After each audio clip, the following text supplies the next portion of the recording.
حضرت سلطان الہند رحمۃ اللہ علیہ کے بارے میں کہ وہاں شیو کا مندر تھا، وہ تو 800 سال سے حضرت خواجہ اجمیری کی درگاہ موجود ہے۔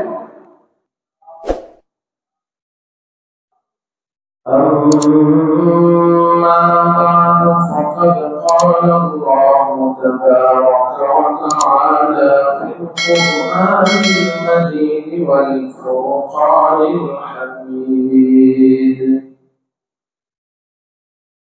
أعوذ بالله من الشيطان الرجيم، بسم الله الرحمن الرحيم: ألا إن أولياء الله لا خوف عليهم ولا هم يحزنون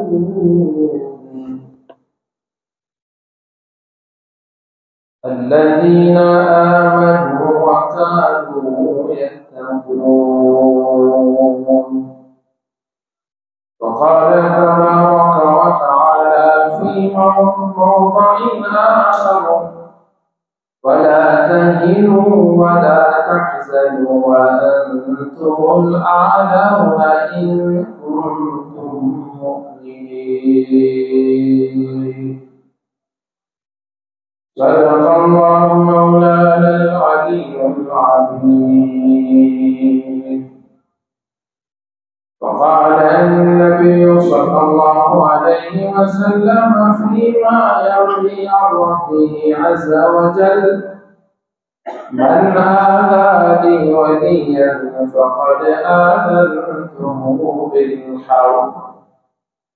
أو كما قال صلى الله تبارك وتعالى عليه وعلى آله وصحبه وبارك وسلم تسليما كثيرا كثيرا كثيرا.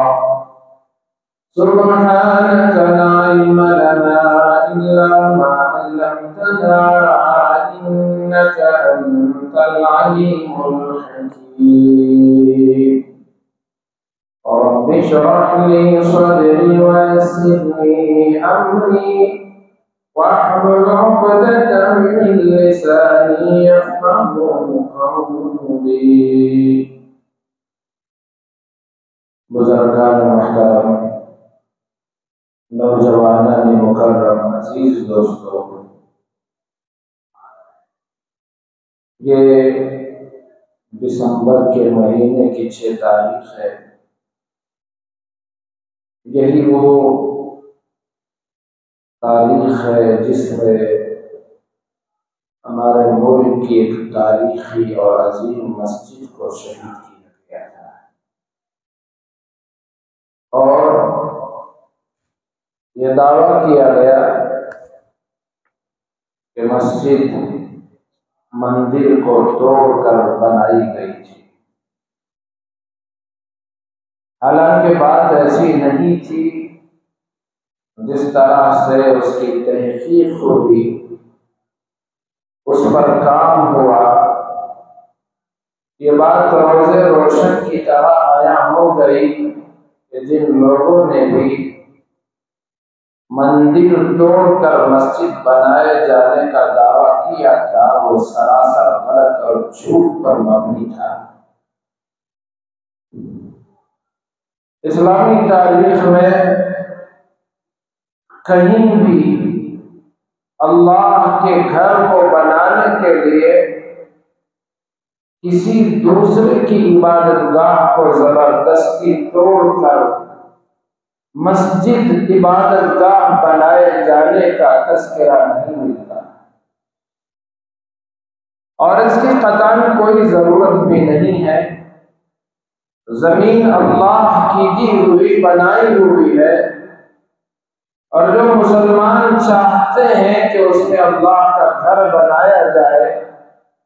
وہ خود اپنے پیسے سے، اپنے صرف خاص سے اللہ کے گھر کے لیے زمین دیتے ہیں۔ مسلمان چندہ کر کے روپیہ، 2 روپیہ، 10 روپے، 100 روپے، 1000 روپے جمع کر کے مسجد کا کام پورا کرتے ہیں،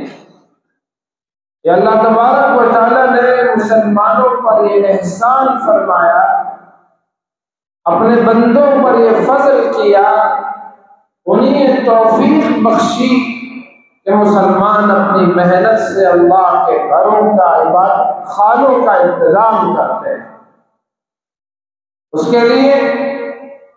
کسی کی عبادت گاہ کو توڑنے کی ضرورت نہیں۔ عبادت گاہ تو بڑی بات ہے، کسی عام آدمی کے گھر کو توڑ کر مسجد بنانے کی، زبردستی مسجد بنانے کی اجازت نہیں۔ کسی کی زمین پر، چاہے وہ غیر مسلم ہو چاہے مسلمان ہو، اپنا ہو پرایا ہو، زبردستی کسی کی زمین لے کر اللہ کا گھر بنانے کی اسلام اجازت نہیں دیتا۔ حضرت عمر رضی اللہ تعالیٰ عنہ کا دور خلافت تھا، مسجد نبوی مسلمانوں کے لیے چھوٹی ہو گئی، نمازیوں کے لیے تنگ ہو گئی۔ اب کیا کیا جائے؟ حضرت عمر نے فیصلہ کیا کہ جو مسجد سے قریب مکانات تھے، ان مکانوں کو مسجد وسیع کرنے کے لیے، بڑی کرنے کے لیے خرید لیا۔ انہی مکانوں میں ایک مکان رسول اللہ صلی اللہ علیہ وسلم کے چچا حضرت عباس رضی اللہ عنہ کا بھی تھا۔ حضرت عمر رضی اللہ عنہ حضرت عباس کی خدمت میں پہنچے، ان سے گزارش کی، اے ابو الفضل، ان کی کنیت ہے ابو الفضل حضرت عباس رضی اللہ عنہ، مدینے میں نمازیوں کے لیے مسجد نبوی چھوٹی پڑ رہی ہے، آپ کا مکان بھی ان گھروں اور مکانوں کے درمیان ہے جن کو میں نے مسجد کے لیے خریدا ہے، آپ سے گزارش ہے کہ آپ اپنا مکان بھی مسجد کے لیے بیچ دیں، اور جتنی رقم قیمت آپ بولیں گے اتنی قیمت اور رقم میں بیت المال سے آپ کو دلالوں کا انتظام کر دوں گا۔ قیمت آپ طے کریں لیکن مسجد کے لیے گھر بیچ دیں۔ حضرت عباس رضی اللہ عنہ نے انکار کر دیا، میں تو نہیں دوں گا، زمین رسول اللہ نے مجھے دی اور میں نے خود اس مکان کو تعمیر کروایا، میں نے اسے بنایا، تو میں کیوں دوں وہ مکان اور وہ جگہ جسے رسول اللہ نے مجھے دیا؟ حضرت عمر نے پھر فرمایا کہ کام کرو، آپ یہ گھر مسجد کے لیے دے دیں، مسلمانوں کا نفع ہوگا، اور مدینے میں آپ کی پسند کی جگہ ہم آپ کے لیے گھر کا انتظام کر دیں گے۔ انہوں نے اس دوسری بات کو بھی نہیں مانا، مجھے دوسری جگہ پسند نہیں، جہاں اس وقت میں موجود ہوں وہی میرا گھر اور مکان رہے گا۔ پھر حضرت عمر رضی اللہ عنہ نے تیسری بات کہی، ایک کام کریں، آپ قیمت کے عوض بھی بیچنا نہیں چاہتے، آپ دوسری جگہ مکان کے بدلے بھی گھر بیچنا نہیں چاہتے، تو ایک کام کریں، مسلمانوں کا نفع ہوگا، آپ اس کو اللہ کے نام پر وقف کر دے دیں ایسے۔ حضرت عباس نے اس کو بھی نہ مانا، یہ تینوں باتیں مجھے منظور ہیں، نہ مجھے اس کے بدلے قیمت چاہیے، نہ مجھے اس کے بدلے دوسری جگہ کہیں اور گھر چاہیے، اور نہ ہی میں اسے مسلمانوں کے لیے اللہ کے نام پر ایسے وقف کر دوں، یہ بھی مجھے پسند نہیں ہے۔ جہاں میں ہوں رہوں گا، میرا اپنا مکان ہے۔ حضرت عمر نے موقع کی نزاکت کو سمجھ لیا، ان سے گزارش کی کہ آپ ایک کام کریں کہ آپ اپنی طرف سے کسی فیصل کو متعین کر دیں، ہم دونوں میں وہ تیسرے ہوں گے، ہم دونوں ان کے پاس بات رکھیں گے۔ یہ حضرت عمر نے نہیں سوچا کہ میں امیر المومنین ہوں، میرا حکم ان کو ماننا پڑے گا، میں نے جو طے کر دیا سو طے کر دیا، اس کے خلاف ان کو بولنے کا حق نہیں۔ اور زبردستی کسی کام کو کرنے کے لیے امیر کو اختیار بھی کبھی کبھار رہتا ہے۔ حضرت عمر رضی اللہ عنہ نے اس سب سے صرف نظر وہ تاریخ رقم کرنا چاہتے تھے، اسلام کی خوبی کو اجاگر کرنا چاہتے تھے، اور آنے والی امت کو، نسل کو یہ بتانا چاہتے تھے کہ تمہارا ارادہ اللہ کا گھر بننا کیوں نہ ہو، تمہارا ارادہ مدرسے کی تعمیر کا کیوں نہ ہو، تمہارا ارادہ لوگوں کے، عام لوگوں کے فائدے کے لیے کیوں نہ ہو، مسجد بنانے کا کیوں نہ ہو، لیکن تم اپنی طاقت کے بل بوتے پر زور زبردستی سے کسی کے دکان کو خالی نہیں کر سکتے، کسی کے گھر کو اجاڑ نہیں سکتے، کسی کی زمین پر تم قبضہ نہیں کر سکتے۔ اگر تمہیں کرنا ہی ہے، تم پیسہ دے کر، اگر سامنے والا دینے پر رضامند ہو تب تم کر سکتے ہو، ورنہ تمہیں اس کی اجازت نہیں ہے۔ حضرت سیدنا عمر رضی اللہ عنہ کے کہنے پر ابی بن کعب حضرت ابو المنذر رضی اللہ عنہ کو حضرت عباس نے اپنا فیصل قرار دیا۔ چلو یہ معاملہ ابی بن کعب کے پاس لے چلیں گے، وہ جو فیصلہ سنائیں گے مجھے بھی منظور ہے۔ حضرت عمر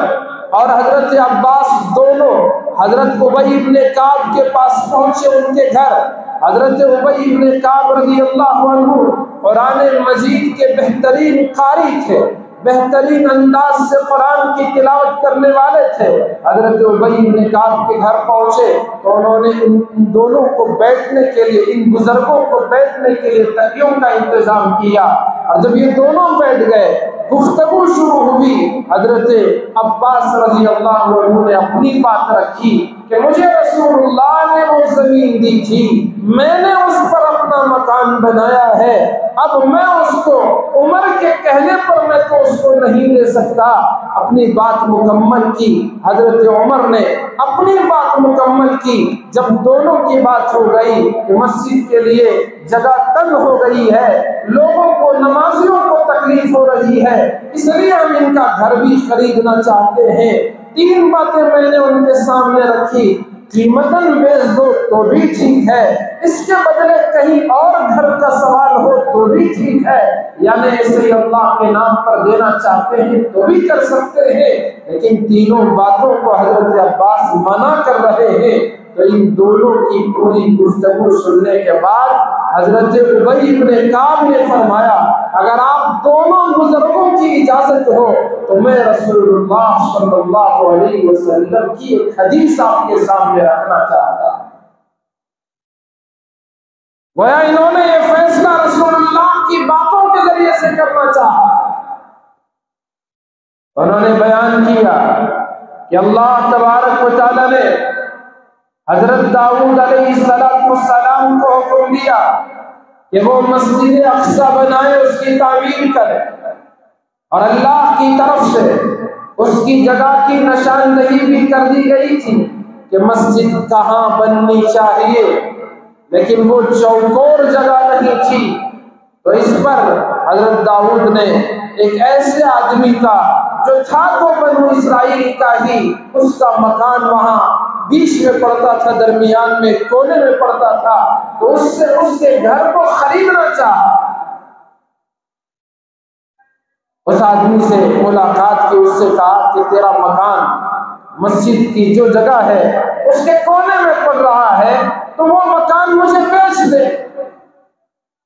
میں اللہ کا گھر بنانا چاہتا۔ کس کا حکم تھا؟ اللہ کا حکم تھا، مسجد بنانے کا، اللہ کے گھر کی تعمیر کا حکم اللہ کی طرف سے کس کو ملا؟ حضرت داؤد علیہ السلام اللہ کے جلیل القدر پیغمبر تھے، ان کو یہ حکم ملا مسجد بنانے کا۔ اس مسجد کی جہاں تعمیر ہونی تھی ایک کونے میں اس بنو اسرائیلی کا گھر تھا، تو اس لیے انہوں نے اس سے بات کی کہ تم مسجد کے لیے، اللہ کے گھر کے لیے، لوگوں کی عبادت خانے کے لیے تو وہ اپنا مکان بیچ دے، تو اس بنو اسرائیلی نے اپنا مکان بیچنے سے انکار کیا، میں اس کو نہیں بیچتا۔ پیغمبر حضرت داؤد علیہ السلام نے اپنے دل میں یہ بات سوچی کہ اگر یہ نہیں بیچتا تو زبردستی اس کا مکان میں لے لوں گا اور اللہ کا گھر بنا دوں گا۔ ابھی اس سے کہا نہیں، دل میں یہ خیال آیا، کیوں؟ اللہ کا حکم تھا، اس کو پورا کرنے کے لیے دل میں یہ خیال آیا کہ اگر وہ نہیں بیچے گا تو زبردستی میں اس کا گھر لے لوں گا۔ حدیث میں آیا اللہ پاک نے حضرت داؤد سے فرمایا کہ داؤد، میں نے تمہیں میرا گھر بنانے کا حکم دیا تھا، مسجد تعمیر کرنے کا حکم دیا تھا، تم نے اس میں زور زبردستی کو کیسے داخل کرنے کا ارادہ کیا؟ تمہاری سزا یہ ہے کہ تم مسجد کی تعمیر ضرور جاؤ، تمہیں یہ کام کرنا نہیں ہے۔ حضرت عمر نے جب یہ حدیث سنی، واقعہ سنا، ابی بن کعب سے فرمایا کہ آپ نے تو بڑا سخت میرے بارے میں یہ کہہ دیا۔ یہ دونوں مسجد نبوی میں آئے، حضرت ابی بن کعب نے دیکھا کہ مسجد میں کچھ لوگ حلقے لگائے ہوئے بیٹھے ہیں، ان کا کام سیکھنا سکھانا ہے، تو ان میں سے آواز دے کر ان کو پکارا، کہا کہ تم میں سے کسی نے رسول اللہ سے یہ جو مسجد بنانے والی حدیث ہے اس کو سنا ہے؟ تو ایک صاحب کھڑے ہو گئے کہ میں نے بھی واقعہ جو آپ کہہ رہے ہیں وہ واقعہ میں نے رسول اللہ صلی اللہ علیہ وسلم سے سنا۔ حضرت عمر نے حضرت عباس سے فرمایا رضی اللہ عنہ، جن کا مکان لینے کے لیے انہوں نے ان سے بات کی تھی، حضرت عباس سے حضرت عمر نے امیر المومنین نے فرمایا، پھر تو ابو الفضل اے عباس رضی اللہ عنہ، میں آپ سے آپ کے مکان خریدنے کی لینے کی بات ہی نہیں کروں گا، میں چپ ہو جاؤں گا، خاموشی اختیار کر لوں گا۔ اس وقت حضرت عباس نے فرمایا قربان جائیں، وہ بھی چاہتے تھے کہ اس امت کو اللہ کے احکام کا علم ہو، یہ امت وہ جاگے بیدار رہے کہ تم دین کے نام پر بھی کوئی زبردستی نہیں کر سکتے۔ قرآن میں اللہ نے فرمایا لا اکراہ فی الدین قد تبین الرشد من الغی،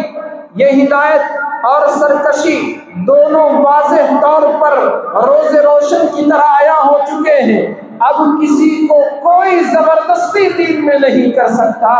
لا اکراہ فی الدین، دین میں کوئی زبردستی نہیں ہے، کسی کو تلوار کی نوک پر زور پر آپ کلمہ نہیں پڑھا سکتے، کسی کو آپ ڈنڈے کے زور پر نماز نہیں پڑھا سکتے، کسی کو آپ مجبور نہیں کر سکتے۔ تو یہ اللہ کی طرف سے جو دین اسلام ہے، یہ اس مذہب اسلام کی حقانیت ہے، حضرت عباس اس کو بھی واضح کرنا چاہتے تھے، ورنہ تو یہ وہ حضرات تھے، یہ وہ اصحاب نبی تھے، نبی کے اشاروں پر انہوں نے سب کچھ قربان کر دیا تھا۔ ان کے لیے کیا گھر، کیا ان کا کاروبار، کیا ان کے باغات، کیا بیوی بچے، کیا خود تن من دھن سب کی بازی لگانا ان کے لیے نہایت آسان تھا۔ اپنا مکان اللہ کے گھر کے لیے دے دینا حضرت عباس کے لیے کوئی بڑی بات نہیں تھی، لیکن امت کو یہ پیغام پہنچانا چاہتے تھے۔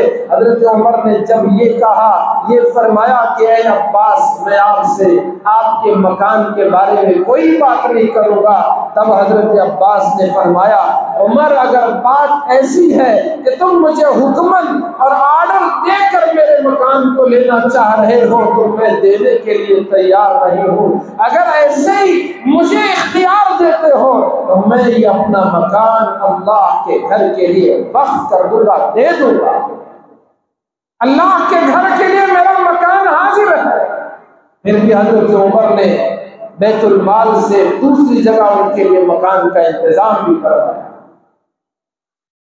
جو بڑے ہوتے ہیں، ذمہ دار ہوتے ہیں، ان کو یہ بھی سوچنا چاہیے کہ اس معاملے میں اسلام کی ہدایت کیا ہے، اسلام کا حکم کیا ہے، رسول اللہ کی تعلیمات کیا ہیں، آپ کا طریقہ کار کیا ہے، آپ نے کس انداز کا اس سلسلے میں فیصلہ فرمایا ہے، جب تک یہ تاریخ، ہمارا اسلام اور ہمارا دین ہمیں معلوم نہیں، علم دین کا علم ہمارے پاس نہیں، صرف دین کا جذبہ ہے، دین کا علم نہیں، تو آدمی غلط فیصلے کرتا ہے، گرچہ جذبہ صحیح ہوتا ہے، اچھا خیال ہوتا ہے، اس کا نیک ارادہ ہوتا ہے، لیکن یہ سوچ، وہ چونکہ علم نہیں ہے تو وہ اپنی سوچ سے کرتا ہے تو کبھی غلط فیصلے لے کر غلطی کر بیٹھتا ہے۔ تو مجھے عرض کرنا یہ تھا کہ اسلام نے کبھی یہ اجازت نہیں دی کہ آپ کسی کی بھی زمین پر اللہ کا گھر بنا، آپ کسی کا مکان توڑ کر مسجد تعمیر کر دیں۔ یہ تو بہت دور کی بات ہے کہ کسی کی عبادت گاہ توڑ کر مسجد بنائی جائے۔ فیصلہ جب سنایا گیا، یہی تو فیصلہ تھا کہ وہاں کوئی مندر نہیں تھا، مندر توڑ کر مسجد نہیں بنائی گئی۔ جن لوگوں نے وہاں مورتیاں رکھی انہوں نے تو غلطی کی، ان کا یہ جرم ہے، لیکن پھر بھی زور زبردستی وہ آستھا، عقیدہ، نہ جانے کیا کچھ کہہ کر مندر کے لیے جگہ دے دی گئی۔ تو مجھے عرض کرنا یہ ہے، آج بھی ایک سے بڑھ کر ایک نئے نئے دعوے نکل کر آ رہے۔ سنبھل کی وہ شاہی مسجد جس پر ہر مندر ہونے کا دعویٰ ہے، سروے کیا جا رہا ہے۔ مسلمانوں، ہماری مسجدیں، ہماری عبادت گاہیں، ان کا ہمارے دلوں میں جتنا احترام ہے، جتنی عظمت ہونی چاہیے، اتنی عظمت و احترام آج ہمارے دلوں میں نہیں رہی۔ ہمارا تعلق اللہ کے گھروں سے جس طرح سے ہونا چاہیے، جو رشتہ میرا آپ کا ان مسجدوں سے ہونا چاہیے، وہ رشتہ آج کمزور پڑ چکا ہے، وہ رشتہ نہ کے برابر ہے۔ ہفتے میں ایک دن جمعہ کی نماز کے لیے، وہ بھی بڑی مشکل سے آخر وقت میں اللہ کے گھر میں حاضر ہو جائیں، دو گانا نماز ادا کر لیں، ہم نے سمجھ لیا کہ ہمارا رشتہ مسجدوں سے بڑا مضبوط اور گہرا ہے، ہمارا تعلق ہمارے پیدا کرنے والے سے بڑا مضبوط اور اٹوٹ ہے اور گہرا رشتہ ہے، اور ہم سمجھ گئے کہ ہم بڑے اچھے مسلمان ہیں، ہم بڑے سچے مسلمان ہیں، ہم پکے مسلمان ہیں، پکے نمازی ہیں۔ اور اللہ کے بندو، ذرا اس بات پہ بھی تو غور کرو کہ ہمارا رشتہ کس قدر کمزور ہو چکا ہے۔ رسول اللہ صلی اللہ علیہ وسلم نے کیا اس آدمی کے بارے میں یہ نہیں فرمایا کہ اس آدمی کو ایماندار ہونے کی گواہی دو جو مسجد کو آتا جاتا رہتا ہے، جس کا تعلق مسجد سے ہے؟ کیا آپ نے یہ ارشاد نہیں فرمایا کہ قیامت کے میدان میں جہاں کوئی سایہ نہ ہوگا خدا کے عرش کے سائے کے سوا، اور اس میں وہ خوش نصیب بھی ہوگا جس کا دل اللہ کے گھر میں اٹکا ہوا ہوتا ہے، مسجدوں میں اس کا دل اٹکا ہوا ہوتا ہے، نماز پڑھی، ضرورت سے، کاروبار کی ضرورت سے باہر گیا، انتظار ہے کب اذان ہوگی، دوبارہ اللہ کے گھر میں کب حاضر ہو جاؤں۔ اللہ کے نیک بندے، اللہ کے ولی اور اللہ کے دوست جن کا تعلق مسجدوں سے، جن کا رشتہ اللہ کے گھروں سے، جن کا اٹوٹ مناسبت اور تعلق اللہ کی ذات سے، وہ اللہ کے گھروں کو اپنے سجدوں سے سجاتے ہیں، رکوع سے سجاتے ہیں، نمازوں سے سجاتے ہیں، تلاوت سے سجاتے ہیں۔ آج ہم نے جھومروں سے تو مسجد کو سجا لیا ہے، بہترین گرانٹ و ماربل سے تو مسجد کو سجا دیا ہے، عالی شان اونچی مینار لگا کر تو سجا دیا ہے، اور اللہ کے بندوں، مسجد سجتی ہے سجدوں سے، مسجد سجتی ہے اللہ اللہ کرنے سے، مسجد سجتی ہے اللہ کا ذکر کرنے سے، مسجد سجتی ہے قرآن پاک کی تلاوت سے، جسے ہم نے چھوڑ دیا۔ سمجھ لیا کہ ہم نے مسجد کو سجا دیا، ہم نے مسجد کو آباد کر دیا، مسجد کو روشن کر دیا،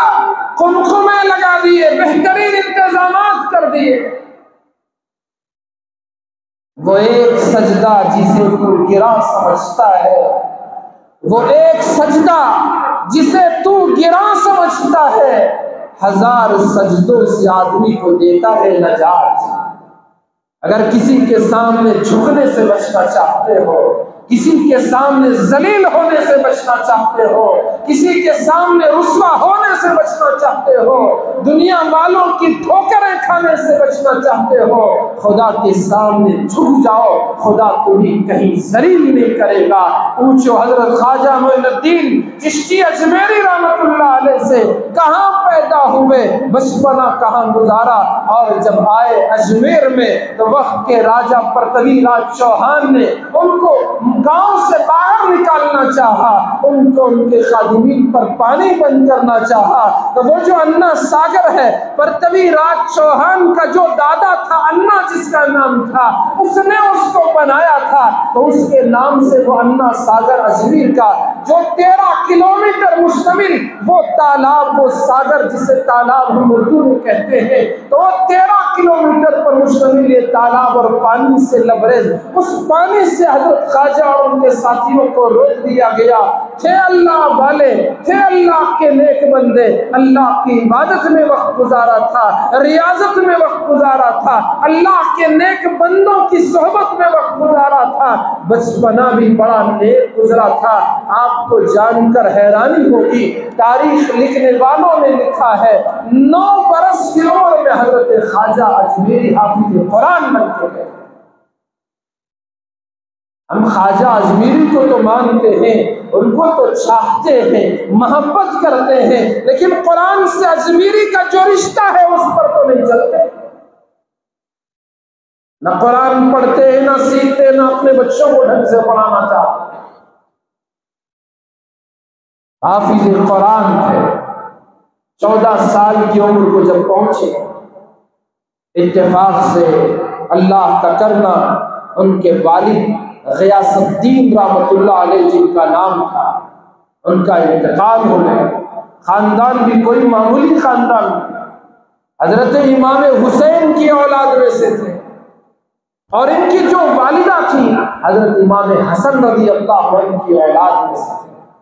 اسی لیے حضرت اجمیری کو نجیب الطرفین کہتے ہیں، سلسلہ نسب والد کی طرف سے امام حسن، امام حسین سے، اور والدہ کی طرف سے تو امام حسن سے ان کا سلسلہ نسب جا کے جڑتا تھا۔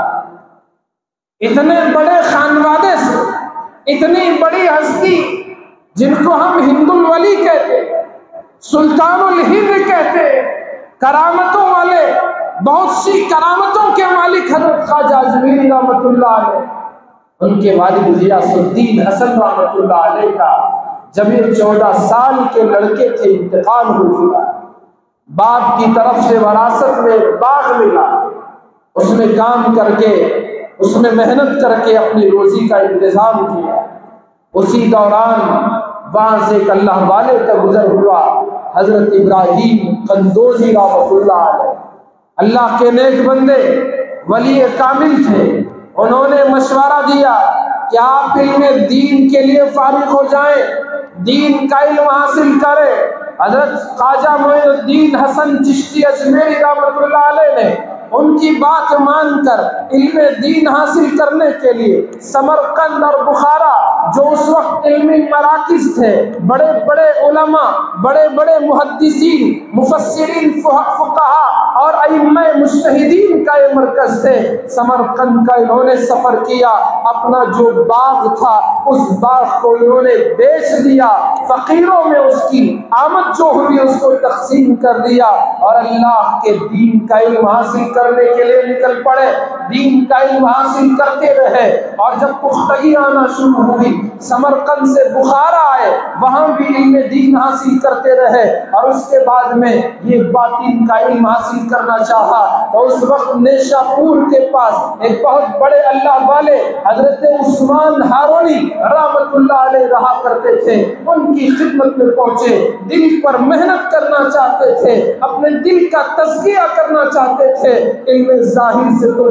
وہ آشنا ہو چکے تھے، اس میں مہارت حاصل کر لی تھی، لیکن یہ علوم باطنیہ کو حاصل کرنا چاہتے تھے، دلوں کا تزکیہ اور تصفیہ کرنا چاہتے تھے، تو اس کا حبیب کے پاس پہنچے جو اس کا ماہر تھا، اس نیک صفا، اس نیک دل اللہ کے ولی کی خدمت میں انہوں نے 20 سال گزار دیا کہ اللہ کی معرفت حاصل ہو جائے، اللہ سے رشتہ مضبوط ہو جائے۔ اور میرے بھائیوں 20 لحظے اللہ کے گھر میں میرے آپ کے نہیں گزرتے، 20 سال خواجہ زبیری نے اپنے استاد کی خدمت میں گزار دیا کہ اللہ کی محبت اور معرفت نصیب ہو جائے۔ پورا یہ عرصہ گزارنے کے بعد پھر انہوں نے اجازت دی مکہ مکرمہ میں کہ آپ کو میری طرف سے اجازت ہے اس بات کی کہ آپ لوگوں کی اصلاح کر سکتے ہیں، لوگوں کے قلوب کا تزکیہ کر سکتے ہیں۔ جب یہ خلافت ملی، اجازت ملی، حج کا موسم، اس کے بعد یہ مدینہ منورہ تشریف لائے، اللہ کے نبی علیہ السلام کی خدمت اقدس میں سلام عرض کیا، اور یہ 40-42 سال کی عمر کا عرصہ حضرت خواجہ معین الدین حسن چشتی اجمیری رحمۃ اللہ علیہ کا یا اس سے کم و بیش عمر تھی۔ مدینہ منورہ میں خواب کے ذریعے حضرت خواجہ اجمیری کو رسول اللہ نے بشارت دی کہ آپ ہندوستان جائیں، ہندوستان کی سرزمین آپ کے لیے ہے، آپ جائیں، دین کا کام کرنے کے لیے جائیں۔ کہاں؟ سجستان کا وہ علاقہ جہاں خواجہ اجمیری پیدا ہوئے، اور کہاں؟ ہندوستان کا یہ اجمیر جو کفر و شرک سے بھرا ہوا، بتوں سے بھرا ہوا۔ اللہ کے نبی کے اشارے پر انہوں نے سفر کیا۔ ایک مرتبہ ان کی مجلس کا یہ واقعہ کتابوں میں ملتا ہے کہ اپنی مجلس میں قطب الدین بختیار کاکی رحمۃ اللہ علیہ اور دوسرے ان کے خلفاء ساتھ والے لوگ موجود تھے۔ اسی درمیان میں ایک لڑکا 12 سال جس کی عمر تھی، ہاتھ میں کچھ لیے وہ جا رہا تھا، تو حضرت خواجہ کی نگاہ جو اس پر پڑی تو فوراً انہوں نے فرمایا کہ یہ لڑکا آگے چل کر دلی کی سلطنت سنبھالنے والا ہے۔ وہ لڑکا سلطان شمس الدین التمش رحمۃ اللہ علیہ تھے، جو آگے چل کر ہندوستان کے بادشاہ بنے، تہجد گزار بادشاہ، نیکوکار بادشاہ۔ اللہ والوں کی نظر جس کو پڑتی ہے اللہ انہیں اپنا بنا لیتے ہیں۔ ایسا اللہ کی عبادت و ریاضت میں گزارنے والا، اللہ کے احکام پر عمل کرنے والا، دین کو زندہ اپنی زندگی میں اور بیرون زندگی کرنے والا، ایسا خدا ترس، خدا کا خوف کرنے والا یہ بادشاہ سلطان شمس الدین التمش رحمۃ اللہ علیہ وقت کے ولی کامل قطب الدین بختیار کاکی رحمۃ اللہ علیہ کی خدمت میں آیا جایا کرتا تھا۔ حضرت قطب الدین بختیار کاکی رحمۃ اللہ علیہ خواجہ اجمیری کے خلیفہ اور مجاز تھے، تو حضرت قطب الدین بختیار کاکی رحمۃ اللہ علیہ کا انتقال ہو گیا۔ میدان میں، دلی کے ایک بڑے میدان میں ان کا جنازہ رکھا گیا تھا، اور ایک وسیع نے وصیت جو حضرت کی تھی اعلان کر کے لوگوں کو سنا دیا کہ آج یہ اللہ کے ولی جو انتقال کر چکے ہیں، انہوں نے یہ وصیت کی ہے کہ ان کی نماز جنازہ میں امامت وہ شخص کرے گا جس کی زندگی میں کبھی تہجد نہ چھوٹی ہو، امامت وہ کرے گا جس نے کبھی نامحرم پر نظر نہ اٹھائی ہو، وہ نماز جنازہ پڑھائے گا۔ جو ایسا متقی اور پرہیزگار تھا، کبھی اس کی تکبیر اولیٰ، جماعت تو جماعت، تکبیر اولیٰ جس کی فوت نہ ہوئی ہو، اور چوتھی بات کہی ایسا سنتوں کا وہ پابند ہو کہ وہ کبھی اس کی اثر سے پہلے کی جو 4 رکعت سنتیں ہیں وہ سنتیں بھی اس کی نہ چھوٹی ہو، جس میں یہ 4 صفات پائی جائیں وہ حضرت کی نماز جنازہ پڑھانے کے لیے آگے آ سکتا ہے۔ لوگ انتظار میں، کون جنازے کی نماز پڑھائے گا، کون ہے وہ نیک انسان جس کی تکبیر اولیٰ فوت نہ ہوئی ہو، کون ہے وہ متقی جس کی تہجد بالغ ہونے سے لے کر کبھی نہ چھوٹی ہو،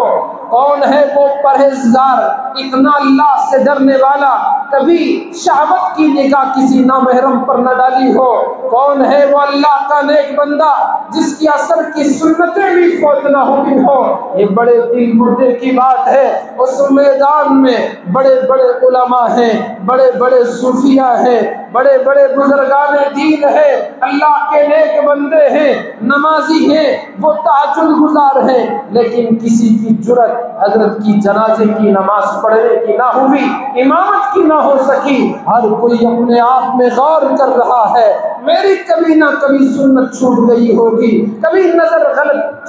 چلی گئی ہوگی، کبھی کچھ تو مجھ سے وہ کبھی تہجد رہ گئی ہوگی، کوئی نہ کوئی عمل جو یہ چار باتیں ہیں ان میں سے کبھی نہ کبھی چھوٹا ہوا ہوگا۔ کسی کی ہمت نہیں کر رہی ہے کہ کون نماز پڑھائے، کون جنازے کی نماز پڑھائے۔ جنازہ تیار ہے، لوگوں کو انتظار ہے کہ کون یہ نماز پڑھائے گا۔ اتنے میں وقت کا بادشاہ سلطان شمس الدین التمش رحمۃ اللہ علیہ آگے بڑھے اور انہوں نے کہا یہ راز میرے اور خدا کے درمیان تھا، لیکن میرے مرشد کو کیا ہوا کہ وہ جاتے جاتے یہ راز انہوں نے فاش کر دیا ہے۔ اب کیا کروں؟ یہ چاروں چیزیں میں اس کا دعویٰ کرتا ہوں، جب سے ہوش سنبھالا ہے، جب سے بالغ ہوا میری کبھی تہجد کی نماز نہیں چھوٹی ہے، جب سے مجھے شعور آیا ہے میں نے نامحرم پر بری نظر نہیں اٹھائی ہے، جب سے مجھے ہوش آیا ہے عصر کی سنتیں میں نے نہیں چھوڑی ہے۔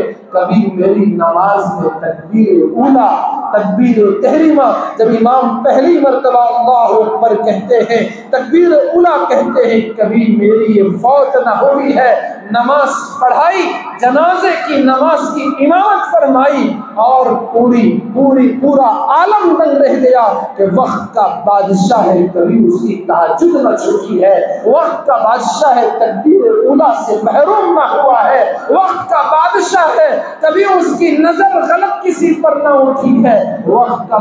بادشاہ ہے، فرض تو فرض عصر سے پہلے کی جو سنت ہے، سنت غیر مؤکدہ، وہ بھی اس کی نہ چھوٹی ہے۔ یہ کتنا بڑا اللہ سے تعلق رکھنے والا، یہ وہی 12 سال کی عمر میں جب حضرت خواجہ معین الدین چشتی اجمیری کے سامنے سے گزر رہا تھا تو اس وقت حضرت نے فرمایا کہ یہ دلی کی سلطنت سنبھالنے والا ہے، یہ وہی لڑکا ہے سلطان شمس الدین التمش رحمۃ اللہ۔ اس ملک کی خوش نصیبی ہے، اس ملک کی یہ سعادت ہے کہ ایسے نیک بندوں نے اس ملک پر حکمرانی کی ہے، یہ ہماری دھرتی کی خوش نصیبی ہے، اس کی آسمان زمین ہے، لیکن آسمانوں والی قسمت ہے وہ بندے اس پر حکومت کیے ہیں جن کا رشتہ آسمانوں سے تھا، مضبوط رشتہ تھا، اور وہ اس ملک میں لوٹنے کے لیے نہیں آئے۔ آپ تاریخ نہیں بتا سکتے، اس ملک پر ہمارے آباء و اجداد نے، مسلمانوں نے حکومت تو کی ہے لیکن یہاں کی دولت کو نہیں لوٹا ہے، یہاں کی دولت کی چوری نہیں کی، وہی انگریز آئے۔ اس ملک کی تاریخ کے یہ سب سے سیاہ ابواب ہیں، کالے دن ہیں جتنے دن انگریزوں نے اس ملک پر حکومت کی اور یہاں کی عوام کو غلام بنایا۔ لیکن جو بادشاہ مسلمان آئے، چاہے وہ کسی بھی خاندان کے کیوں نہ ہو، انہوں نے کبھی اس ملک کے عوام کو انہوں نے غلام نہیں بنایا، ان کو آزادی دی۔ آپ جس مذہب پہ چلنا چاہے چل سکتے ہیں، آپ جس کی عبادت کرنا چاہیں کر سکتے ہیں، آپ کی مرضی جو دھرم چاہے اپنا سکتے ہیں، کھلی چھوٹ اور اختیار۔ میں یہ بات عرض کر رہا تھا کہ حضرت خواجہ معین الدین چشتی اجمیری رحمۃ اللہ علیہ کے ماننے والے اور ان کے مریدین پر کشمیر میں جو اس تالاب میں، اس انا ساگر میں پانی لینے سے روک دیا گیا، خادم دوڑتا ہوا حضرت کی خدمت میں پہنچا، قصہ سنایا کہ حضرت یہاں کے لوگ، یہاں کے بادشاہ نے پہرا بٹھا دیا ہے تالاب پر، وہ ہم کو پانی لینے سے منع کر۔ حضرت نے اسے کہا کہ میرا پیالہ لے جا، ایک کوزہ لے جاؤ اور جا کے ان سے کہو کہ ہم صرف ایک مشق پانی لے لیں گے، تالاب تو بہت بڑا ہے، ایک پیالہ پانی لے لیں گے۔ تو اس پر اس نے سوچا کہ ایک ہی تو پیالہ ہے، چلو دینے میں کوئی حرج نہیں، ایک پیالہ دے دیں گے۔ اور پھر اس نے وارننگ کی، آئندہ پھر مت آنا کہ اور ایک پیالہ دے دیں۔ وہ پانی کا مشکیزہ جیسے ہی وہاں اس تالاب پر لینے کے لیے انہوں نے اس پانی لینے کا ارادہ کیا، اللہ تبارک و تعالی، حدیث قدسی ہے، رسول اللہ صلی اللہ علیہ وسلم نے ارشاد فرمایا، من آذى لي وليا فقد آذنته بالحرب، جو میرے کسی ولی کو تکلیف پہنچائے، میرے دوست کو ایذا پہنچائے، فقد آذنته بالحرب، میرا اس کے ساتھ جنگ کا اعلان۔ اور جو اللہ کے ساتھ جنگ کرے وہ کیسے جیت سکتا ہے؟ خدا کے ساتھ جو جنگ کرے اس کی جیت کیسے ہو سکتی ہے؟ شکست تو یقینی ہے۔ پانی جو اس میں لیا تو سارے تالاب کو خدا نے اس کوزے میں سما دیا، اور اب پانی اس ایک مشکیزے میں، ایک پیالے میں اللہ نے سما دیا۔ اللہ تبارک و تعالی اپنے نیک بندوں سے کبھی کرامتوں کا ظہور کرتے ہیں۔ یہ بات اچھی طرح نوٹ فرما لیں، کرامت اصل نہیں ہے، اصل تو دین ہے، اصل تو شریعت ہے، اصل تو ایمان ہے، یہ اصل ہے۔ اس کی طرف لانے کے لیے کبھی کبھار خدا اپنے نیک بندوں سے کرامتوں کا ظہور کرتے ہیں، کرامتوں کا اظہار کرتے ہیں۔ کہ جو کرامت ظاہر ہوئی حضرت خواجہ معین الدین چشتی اجمیری رحمۃ اللہ علیہ سے، کرامت کی پوجا کرنے کے لیے نہیں، بلکہ یہ جو کرامت ظاہر ہوئی وہ اللہ کی عبادت کے لیے ظاہر ہوئی۔ جو لوگ پتھروں کے پجاری تھے، جو لوگ سورج کی پرستش کرتے تھے، جو لوگ زمین کو اپنا خدا سمجھتے تھے، جو لوگ درختوں کی پوجا کرتے تھے، اللہ کی طرف سے یہ کرامت کا ظہور اور کرامت کا اظہار اس لیے ہوا کہ ان کو یہ بتانا چاہ رہے تھے کہ جن چیزوں کی تم پوجا کرتے ہو یہ پوجنے کے قابل نہیں ہے۔ پوجنے کے قابل اگر کوئی ذات ہے تو ان کو بنانے والی ذات ہے۔ حضرت خواجہ اجمیری کے کرامتوں میں کرامت یہ بھی درج ہے کہ ایک مرتبہ آپ کے پجاریوں سے کہیں راستہ گزرتے گزرتے آپ کی گفتگو ہوئی، جو آپ کی پوجا کر رہے ہیں، آپ کے سامنے ہاتھ جوڑتے ہیں، آپ کے سامنے سجدہ کرتے ہیں۔ حضرت خواجہ نے ان سے پوچھا، بتاؤ کہ یہ آپ کی پوجا تم جو کر رہے ہو اس کا مقصد کیا ہے، کیا وجہ ہے کہ تم آپ کے پجاری ہو؟ ان پجاریوں نے کہا، ہم آپ کی پوجا اس لیے کر رہے ہیں کہ کل ہم کو آگ، جہنم کی آگ ہم کو نہ جلائے، اس لیے ہم اس کی پوجا کر رہے ہیں۔ حضرت خواجہ اجمیری نے فرمایا، اور اللہ کے بندو، آگ کی پوجا نہیں بلکہ پوجا اس کی کرو جو اس آگ کو پیدا کرنے والا ہے۔ پھر ان سے پوچھا، بتاؤ آگ کی تم اتنے سالوں سے پوجا کر رہے ہو، یہ آگ تم اس میں پوج جاؤ تو کیا تم کو نہیں جلائے گی؟ یہ آگ تم کو نہیں جھلسائے گی؟ ایک ہفتہ پہلے واٹس ایپ پر ایک ویڈیو بہت وائرل ہوا، لوگ بھی بڑے عجیب ہیں، جو سنا یا اپنی طرف سے کوئی بات بنائی اور اس کو پھیلا دیا۔ مدھیہ پردیش کے کسی گاؤں کا وہ ویڈیو ہے جہاں پر لوگ مشعل لیے، آگ کا مشعل لیے وہ جا رہے تھے، کہیں ایک مشعل الٹا ہو گیا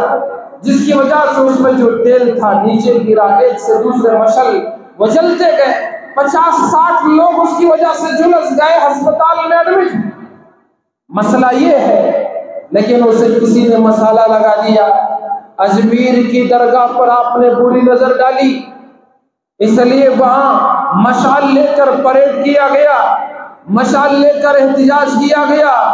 خواجہ کی کرامت ظاہر ہوئی۔ اب یہ مشعل سے مشعل جلے، لوگ بھاگ گئے اور یہ 50 لوگ زخمی ہو گئے، یہ ہو گیا۔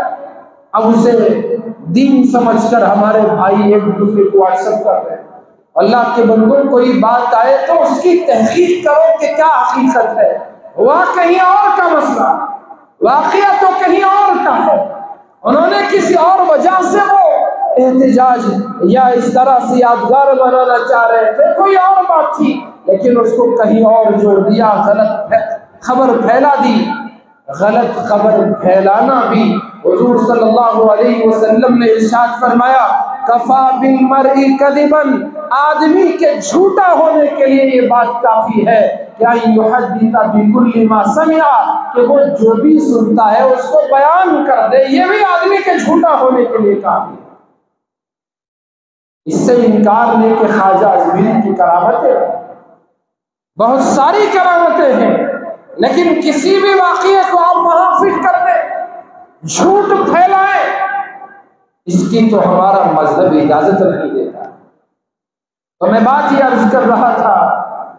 کہ ان آگ کے پجاریوں سے جو حضرت کی گفتگو ہوئی تو حضرت نے ان سے پوچھا کہ اگر تم آگ میں کود جاؤ تو کیا آگ تم کو نہیں جلائے گی؟ تم نے اسے اپنا معبود سمجھا، تم نے اس کی پوجا کی،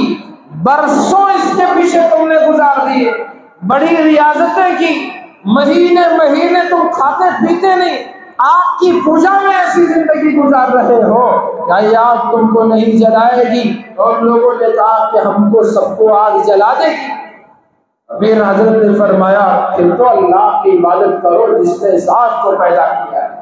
اگر وہ چاہے تو جلائے اور وہ نہ چاہے تو نہ جلائے۔ حضرت ابراہیم کے لیے نمرود نے آگ جلائی، اس نے ان کو پھینکنے کا انتظام کیا، آسمان سے خدائی آرڈر آیا یا نار کونی بردا و سلام علی ابراہیم، اے آگ تو بھی مخلوق ہے، ابراہیم میرا نبی اور خلیل ہے، خبردار اس کو تو جلائے، اے آگ ابراہیم پر ٹھنڈی اور سلامتی والی بن جا۔ اور یہ دنیا نے دیکھ لیا، 7 دن، بعض روایتوں کے مطابق 40 دن حضرت ابراہیم آگ میں رہے، آگ نے ان کو نہیں جلایا، وہ آگ گلزار بن گئی، وہ آگ ان کے لیے باغ بن گئی۔ آج بھی کرو ابراہیم سا ایمان پیدا، آج بھی کرو براہیم سا ایمان پیدا، آگ کر سکتی ہے اندازے گلستان پیدا، آگ کر سکتی ہے اندازے گلستان پیدا۔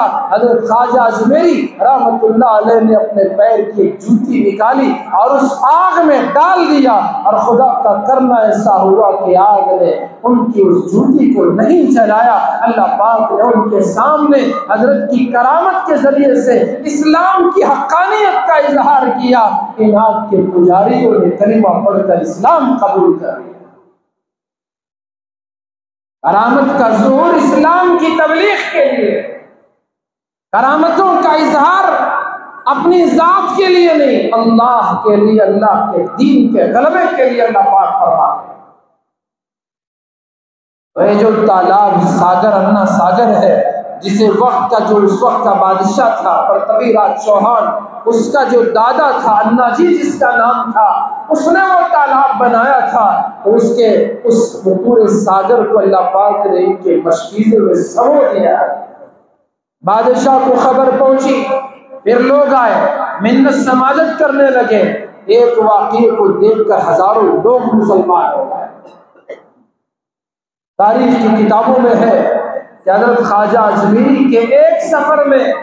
90 لاکھ غیر مسلموں نے کلمہ پڑھا، اسلام کیا، ہوش میں آ گئے۔ آج اجمیری کو ماننے والا، اجمیری کا چاہنے والا، اجمیری کے نام پر چھٹی چلے کرنے والا، خواجہ اجمیری کے دربار میں چادریں چڑھانے والا،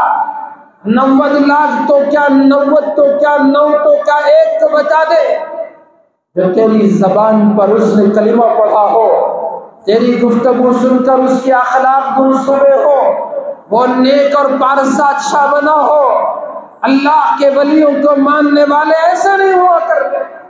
ہم بھی اولیاء کے دربار میں جاتے ہیں، مراقبہ کرتے ہیں، جو کچھ ایصال ثواب ہو سکتا ہے کرتے ہیں، لیکن یہ جو شو بازی ہے، یہ جو اس کے نام پر پروپیگنڈا ہے، جس کی وجہ سے ہم نے اپنے دین کو بدنام کر دیا ہے، اپنے اسلام پر دھبا لگا دیا ہے، خدا را اپنی ان دکانوں کو بند کرو۔ اللہ کے ولی نیک بندے وہ اللہ کے دوست ہوتے ہیں، اللہ کے برگزیدہ بندے ہوتے ہیں، ان کی کرامتوں کا ظہور ہوتا رہتا ہے۔ اللہ تبارک و تعالیٰ ان سے کرامتوں کا اظہار کرتے ہیں۔ جیسے میں نے کہا اپنے دین کو غالب کرنے کے لیے حضرت خواجہ نے اپنا بندہ لوگوں کو نہیں بنایا، خواجہ نے اپنے سامنے جھکنے کے لیے کسی سے نہیں کہا، خواجہ اجمیری نے کہا تو وہ لوگوں کو انہوں نے اللہ سے ملا دیا، اللہ کے سامنے جھکنے کی ہدایت دی، اللہ کی عبادت کرنے کا حکم دیا، اور لوگوں نے ہم نے ان کا تماشا بنایا ہوا ہے۔ آج دشمنان اسلام، دشمنان خدا، دشمنان اولیاء، دشمنان پیغمبر، دشمنان قرآن آج ان کو جو ایذا پہنچاتے ہیں، مسلمان بھی کوئی کم پیچھے نہیں ہے، ہم بھی برابر کے ان کے ساتھ مختلف انداز بدلا ہوا ہے، لیکن ان کو ایذا پہنچانے میں ہم بھی شریک ہیں۔ اب اس خواجہ اجمیری رحمۃ اللہ علیہ کے درگاہ پر بھی کسی نے اس پر دعویٰ کیا، عدالت میں پٹیشن دائر کی کہ یہ کبھی شیو کا مندر تھا، اور یہ جو حضرت سلطان الہند رحمۃ اللہ علیہ کے بارے میں کہ وہاں شیو کا مندر تھا، وہ تو 800 سال سے حضرت خواجہ اجمیری کی درگاہ موجود ہے، مزار مبارک تو اس وقت موجود ہے، ملک ہندوستان کے کونے کونے سے لوگ ان کے دربار میں حاضری دیتے ہیں، عقیدت و محبت کے ساتھ پہنچتے ہیں، سلام کا درود کا نذرانہ پڑھتے ہیں، اور وہاں پہنچ کر وہ اپنے دلوں کو سکون پاتے ہیں، اطمینان اور قرار کا سامان حاصل کرتے ہیں، اولیاء کا فیض پانے کے لیے پہنچتے ہیں۔ حضرت خواجہ معین الدین چشتی اجمیری رحمۃ اللہ علیہ کے دربار میں صرف ہندوستان سے نہیں بلکہ بیرون ملک سے بھی دور دور سے لوگ ان کے دربار میں پہنچتے ہیں، اور عقیدت مند وہاں پہنچتے ہیں۔ پہنچنے والوں میں صرف مسلمان ہی نہیں بلکہ غیر مسلموں کی بہت بڑی جماعت ہے جو ہر سال خواجہ کے دربار میں پہنچتے ہیں، اور 1-2 سال سے نہیں 800 سال کا عرصہ ہو لگا۔ اب اس سے پوچھو کہ آپ نے جو دعویٰ کیا ہے آپ کو کہاں سے یہ بات ملی؟ جس کتاب کا وہ حوالہ دے رہا ہے وہ 50-60 سال پہلے لکھی گئی کتابیں، زیادہ سے زیادہ 80-90 سال پہلے لکھی گئی کتابیں، اس کا ریفرنس دے کر 800 سال پرانی بات کی جا رہی ہے۔ میرے بھائیوں، وہاں تو کچھ ہوگا نہیں ہوگا وہ بعد میں ہوگا، کچھ بھی تو ہونے کا تو نہیں ہے، لیکن آپ کے لیے میرے لیے ایک پیغام ہے، ہمیں سوچنے پر مجبور کیا جا رہا ہے، ہمارے ضمیروں کو جھنجھوڑا جا رہا ہے، ہم کو یہ باور کرانے کی کوشش کی جا رہی ہے کہ آج اس ملک میں ضرورت ہے تمہیں خواجہ اجمیری کے مشن کو آگے بڑھانے کی، تمہیں ضرورت ہے آج خواجہ اجمیری کے راستے پر چلنے کی۔ ان کا جو امن کا پیغام تھا، ان کی جو دینی دعوت تھی، دینی تحریک اور مشن جو ان کا تھا، آج ضرورت ہے جس کے ذریعے سے اللہ پاک جب حالات لے آتے ہیں وہ اللہ تبارک و تعالیٰ کی طرف سے سوئے ہوئے کو جگانے کا، غفلت میں پڑے ہوئے کو بیدار کرنے کا پیغام ہے۔ یہ پیغام مجھے اور آپ کے لیے ہے کہ کب تک تم سوتے رہو گے، کب تک تم غفلت میں زندگی گزارو گے، کب تک تم آپس میں اختلاف کرتے رہو گے، کب تک تم آپس میں لڑتے پھرتے رہو گے، کب تک تم چھوٹی چھوٹی مسئلوں کے ذمہ دار ہو کر آپس میں لڑتے رہو گے، کب تک مسلمان ایک دوسرے کا گلپٹی پکڑتا رہے گا، کب تک یہ سلسلہ چلتا رہے گا؟ ایک ہو جاؤ، نیک بن جاؤ، اور ساتھ ہی یہ پیغام ہمارے لیے ہے کہ جو مشن بزرگان دین، کیوں انہوں نے اپنا وطن چھوڑا تھا، کیوں بخارا اور سمرقند اور بغداد جو اس وقت اسلامی سلطنت کے بہت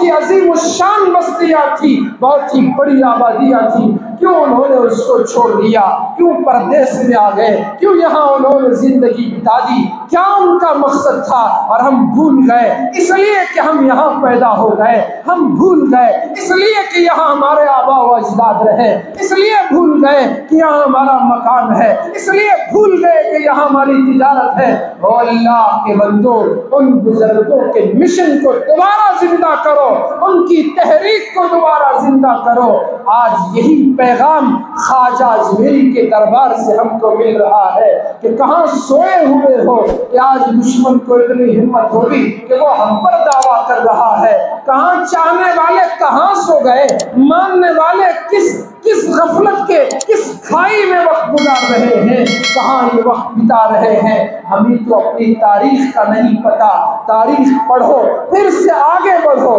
محبتوں کے ذریعے اسلام پھیلا ہے، حسن اخلاق کے ذریعے اسلام کی روشنی اور یہ کرنیں گھر گھر روشن ہونی ہے۔ پھر سے وہ اخلاق اپناؤ، پھر سے وہ محبت کو عام کرو، پھر سے اس ملک کو امن کا گہوارہ بنانے کے لیے اپنی زندگیوں کو قربان کر دو۔ یہ ملک بڑا پیارا ملک ہے، یہ وطن بڑا پیارا وطن ہے، یہاں کی مٹی بزرگوں کی مٹی ہے، یہاں کی مٹی میں ہمارے آبا و اجداد کا خون ملا ہوا ہے۔ اس کی حفاظت کے لیے ہم کھڑے نہ ہوئے تو پھر کون کھڑا ہوگا؟ اللہ تبارک و تعالی ہم کو سمجھنے کی اور تاریخ کی روشنی میں مستقبل کو سنوارنے کی ہم سب کو اللہ پاک توفیق عطا فرمائے۔ آمین ثم آمین، وآخر دعوانا الحمد للہ رب العالمین۔ حاضرین گرامی، ہر جمعہ